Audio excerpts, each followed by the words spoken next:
walay gusto i-share si God sa atong life, ihatag yun na ni God ang iyang promises sa atua. God did it before and He will do it again for us today. Kung mga anak gid ta sa Ginoo, kung tinuod ta nga anak sa Ginoo, unsay but ipasabot anak kung anak ka sa Ginoo? Ibig sabihin, anak ka sa Ginoo kung naa siya sa imong kasing-kasing, kung gialaw nimo ang Ginoo nga mamuhat sa imong life, nga siya ang modala sa imong kinabuhi, maunay tinuod nga anak sa Ginoo, ug naa kay tinuod nga relasyon sa Ginoo, maunay tinuod nga anak sa Ginoo. Yes, kailangan naa kay relasyon sa Ginoo para ma-experience nimo ang promise ni God. Dili man gud nimo ma-experience ang promise kung wala kay relasyon sa Ginoo, ug wala nimo siya gihimong Ginoo sa imong kinabuhi.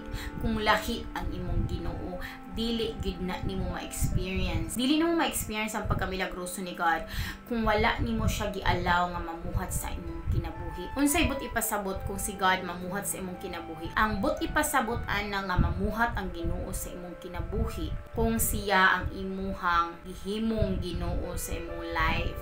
Siya ang nag-guide sa imuha. God is the center of your life. Maunay tinuod nga nisunod jud ka kay God, ni kagihigugma gid nimo ang Ginoo.